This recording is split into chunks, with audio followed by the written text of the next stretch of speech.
was January 12, 2024, and it was an exceptionally busy day for us.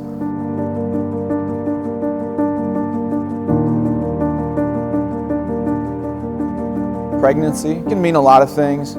Generally, you get some vague dispatch types, and then you utilize your notes to kind of get a better idea of what's going on with the call.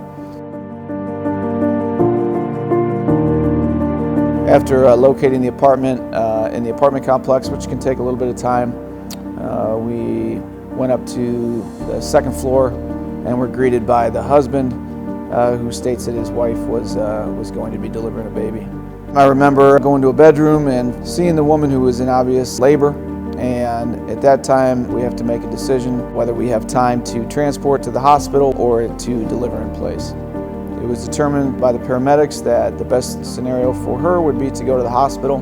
At this point, we were in the ambulance. The woman was in distress, as you would expect. She was having contractions, and we felt like they were stable enough that we would be able to safely get her to the hospital and provide supportive care en route.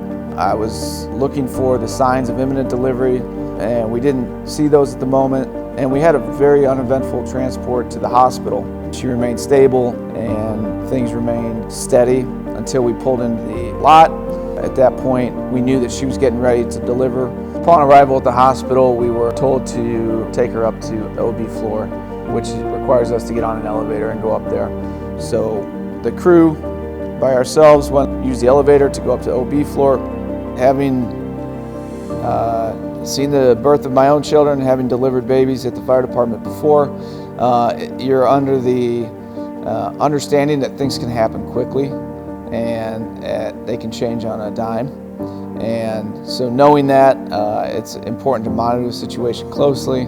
For us, it just happened to be that in that short time period that we were in the elevator and the doors closed, her water broke.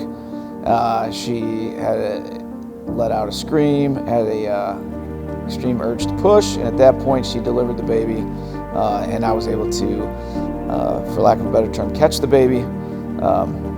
And then the doors opened up on the OB floor, and we quickly transported her to a waiting room with doctors and nurses. We handed the baby off to the nurse. It was over as quick as it happened. Delivering children, it's not on the recruitment pamphlet. It's not something you think you're going to do on the job as a firefighter. However, like a lot of aspects of our job, it's unpredictable, and you have to be prepared to respond to a number of different emergencies and be able to handle it like a professional and properly so that we have good outcomes. And that's really what our job's about, is being prepared, being ready to respond, and taking calls one at a time and expect the unexpected.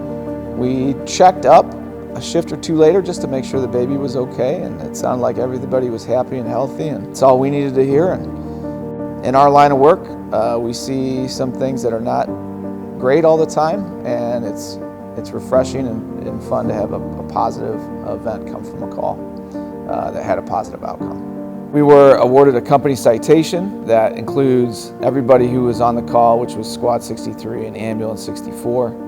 The department rightfully awarded a company citation to all those members because it is a team effort to get successful outcomes on all of our calls.